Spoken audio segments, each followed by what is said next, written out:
All right, back to it now. Look, a lot going on right now. My next guest is Brandon Weichert. He's written several best-selling books, including A Disaster of Our Own Making, How the West Lost Ukraine. A lot of conversations about this because the president talking about giving Tomahawk missiles, long-range strike approval.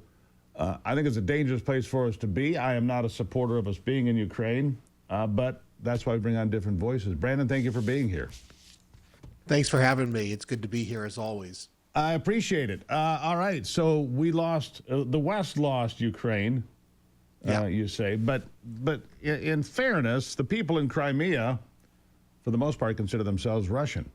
For the people in Donbass, consider themselves to be Russian. So when you say lost Ukraine, be specific. Yeah. Well, what I mean is that for 30 years since the end of the Cold War, NATO basically picked a fight with Russia over Ukraine. We had an agreement in 1994, the Bucharest Memoranda, which basically both the post-Soviet Russia under Boris Yeltsin and of the United States and Europe agreed that Ukraine would be a sovereign country. Its borders would be what we knew them as before 2014, so long, and this was the Russian caveat from the beginning, so long as there was never any chance of Ukraine joining NATO or becoming a base for NATO troops and, more importantly, missiles that could reach Russia. The United States violated that agreement. For many years, we violated that agreement because in our minds, the Russians didn't matter anymore because they lost the Cold War and there was a We violated all agreements, Brandon. We violated agreed. Every agreement. We agreed at Absolutely. the end of the Cold War, when the Warsaw Pact countries broke up, that we would not have NATO march east. Absolutely. And that is all we have done since, is take NATO and marched east all the way to the 100%. Soviet border with Lithuania, Latvia, and Estonia. They're all on the Soviet border. Well, the Russian border, 100%. excuse me. Right? So we continue to kick dirt in their face. Now, here's my concern today. Sending Tomahawk missiles and the authorization for deep strikes. Do we want war with Russia? Because if we play this out, we're going to get it. Well, the NATO, in my opinion, has been waging war on post-Soviet Russia since basically 1994, at least. This was something that even Boris Yeltsin, who was the most pro-American Russian leader probably ever, he went to the NATO Security Conference of that year, and he called it out. He said, if the Americans keep doing what they're doing, we'll go from having a Cold War to a cold peace.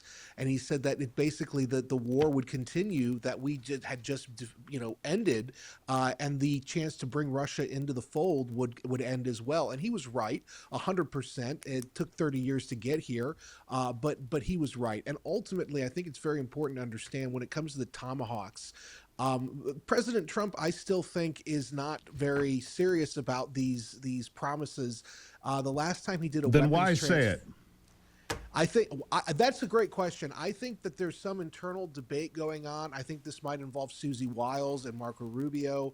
There's some internal debate going on where he's trying to appease different voices, but logistically, practically, the United States has a finite and dwindling number of Tomahawk cruise missiles. We do not have the capacity to take on, even through a proxy, all of these different responsibilities in Europe, in the Middle East, in now Venezuela, which my sources tell me 2 to 3 weeks from now there will be massive strikes conducted there, which will require the Tomahawk cruise missile. That is our primary standoff weapon. When you say we're depleting them, we can't build them fast enough? We can, but the development cycle, our industrial base is totally sclerotic. Even with all of the demand, it cannot keep up, and which is why, and I think Trump knows that, and I think ultimately Trump is throwing a bone to the Europeans rhetorically saying, yeah, we've got your back, we'll do this with you. But if you remember his Truth Social post where he announced it, I'm forgetting the exact language, but he basically said, good luck to Europe. It was as if he was saying, tag, you're it, Europe. It's going to be on you now. Let me expand on that. Good luck to Europe. We've got 800 generals, admirals, flag officers coming into Washington, right? And Virginia right now. And there's discussion. In fact, I had heard this, and then I see it here that you would put it in too, that all of these command centers might be pulling back, that our focus is not going to be on defending Europe, or Asia, but on defending ourselves. A new Monroe Doctrine is the way I read this morning, Brandon, and that's kind of the way I've been thinking about it. Is that your understanding? Is that a smart move? Oh, first of all, that's what I'm hearing. And again, we'll have to see. Trump loves to throw curveballs at us at the last minute. So we'll see what happens. But that is what I have heard, which is why I wrote about it.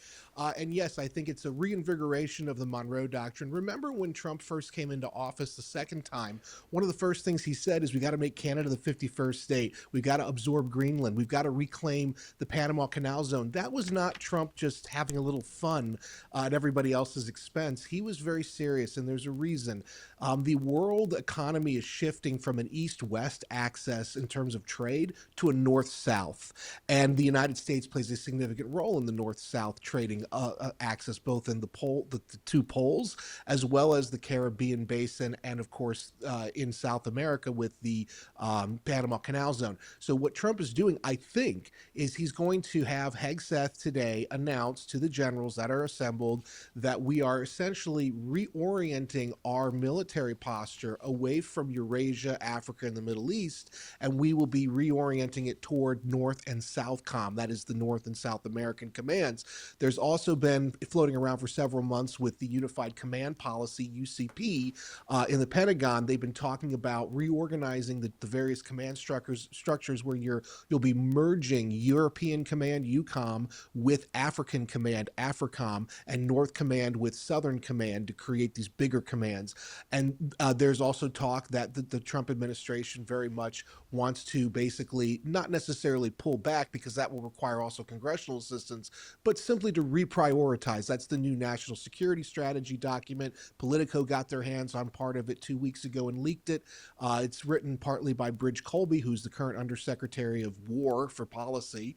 And it basically is a retrenchment strategy in this hemisphere. And that's why I think the president's comments about sending these missiles to Ukraine and, basically beating his chest at Russia, I think that's for show. I don't think that's realistic or practical.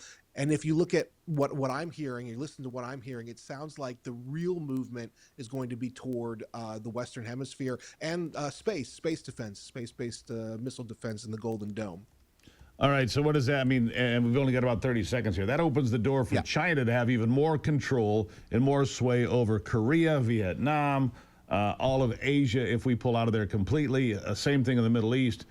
It's going to be everybody. It's just, well, I guess we'll see what happens. I'm getting a little ahead of myself here, Brandon, but it seems I'm going to have to know a lot more before I can make a decision real quick. Ultimately, we'll see what happens, because there's a lot between pulling back and China taking over everything. That has to happen first. Yeah. Brandon Weichert, National Security Editor, author of A Disaster of Our Own Making, How the West Lost Ukraine. Brandon, thank you for being here. We'll talk soon. Thank you, sir. There you have it. All right, good stuff. Tell me what you think. Go to stevegruber.com. Send me an email. What do you think about that? Do we send Tomahawk missiles to Ukraine to fire into Russia? Do we pull back for a new Monroe Doctrine? What are your thoughts on that? Weigh in. stevegruber.com. Send me a note. I'll take a break and be back to talk about No Lazy Money with Nick Hopwood. Your money up next.